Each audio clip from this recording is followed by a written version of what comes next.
Hey Reddit! I've been reading stories here for a while, but I think it's finally time I share my own workplace horror story. Get ready because this is a wild ride filled with deceit, manipulation, and some truly jaw-dropping moments. This is the story of my terrible boss, whom I'll call Mr. Smith. Straight out of college, I landed what I thought was my dream job. I was hired as a junior marketing associate at a mid-sized tech company. The pay was decent, the office was modern, and the team seemed friendly. I was excited and ready to make my mark. Little did I know my excitement was about to turn into a nightmare. Mr. Smith, the head of the marketing department, seemed charming and charismatic during my interview. He was in his late 40s, always impeccably dressed, and had a way with words that made you feel like you were the most important person in the room. I felt lucky to have him as my boss. On my first day, Mr. Smith took me on a tour of the office. He introduced me to everyone, making me feel welcome and important. But things started to shift quickly. During our first one-on-one meeting, he made a point to tell me how he had personally selected me from a pool of hundreds of applicants. He said he saw great potential in me, and that he expected me to work hard and not disappoint him. The way he said it sent a shiver down my spine, but I brushed it off as first-day jitters. Within a week, I noticed that Mr. Smith had a habit of micromanaging. He would constantly hover over my desk, questioning every decision I made and criticizing my work. He would often make snide comments about how kids these days lacked work ethic and needed constant supervision. At first, I thought he was just trying to help me improve, but his tone was always condescending and harsh. Things escalated when I started to receive assignments with impossible deadlines. Mr. Smith would give me a project late in the afternoon and expect it to be completed by the next morning. When I inevitably failed to meet these unrealistic expectations, he would berate me in front of the entire team. His favorite line was, "If you can't handle the heat, get out of the kitchen." The constant public humiliation was taking a toll on my mental health, but I felt trapped. I needed the job, and the thought of quitting felt like admitting defeat. One particular incident stands out in my memory. We had a major product launch coming up, and Mr. Smith put me in charge of the marketing campaign. I worked tirelessly, putting in countless hours to ensure everything was perfect. The day before the launch, Mr. Smith called me into his office. He had a smug look on his face as he told me that he had decided to scrap my entire campaign and go with a different approach that he had come up with last minute. He handed me a folder with his ideas and expected me to implement them overnight. I was devastated. All my hard work was thrown out the window, and I had to start from scratch with less than 24 hours to go. I stayed up all night working on Mr. Smith's new campaign. The next day, the launch was a disaster. Mr. Smith's ideas were poorly thought out and failed to resonate with our audience. Naturally, he blamed me for the failure, publicly calling me incompetent and threatening to fire me if I didn't get my act together.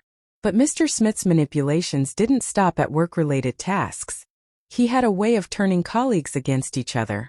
He would spread rumors, create divisions, and encourage a toxic culture of backstabbing and mistrust. One time, he told me in confidence that one of my coworkers was trying to sabotage my projects.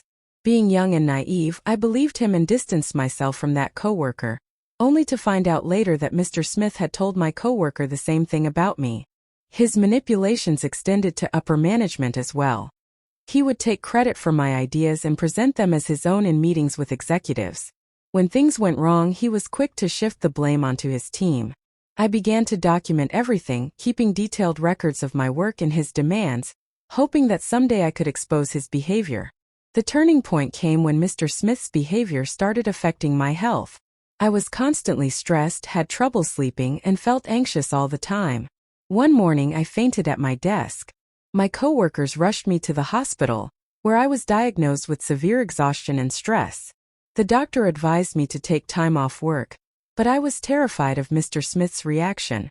When I informed him about my condition, he scoffed and told me that if I couldn't handle the pressure, I should look for a job more suited to my delicate constitution.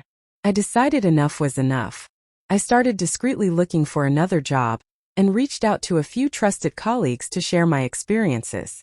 To my surprise, many of them had similar stories. We realized that we had been suffering in silence, each thinking we were alone. Together, we gathered evidence of Mr. Smith's abusive behavior and took it to HR. Initially, HR was hesitant to take action. Mr. Smith was well-connected and had a reputation for delivering results, albeit through questionable means. However, our collective evidence was overwhelming. After a thorough investigation, Mr. Smith was finally confronted.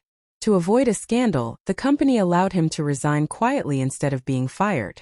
It wasn't the justice we hoped for, but it was a relief to see him gone.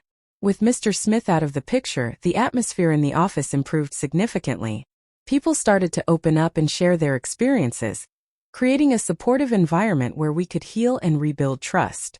I found a new job shortly after, and made a conscious decision to never allow myself to be treated that way again. Looking back, I realize how important it is to stand up against workplace bullies and toxic bosses. No job is worth sacrificing your mental and physical health. If you're in a similar situation, know that you're not alone. Reach out to your colleagues, document everything, and don't be afraid to take action. It might be difficult, but your well-being is worth it. Just when I thought my ordeal with Mr. Smith was over, I started hearing whispers from my former colleagues. Apparently, Mr. Smith had found a new job at another company and was up to his old tricks again. This time, however, I was determined to ensure that his toxic behavior wouldn't continue unchecked. I contacted a few former colleagues who had also moved on to new jobs. We decided to reach out to Mr. Smith's new company anonymously.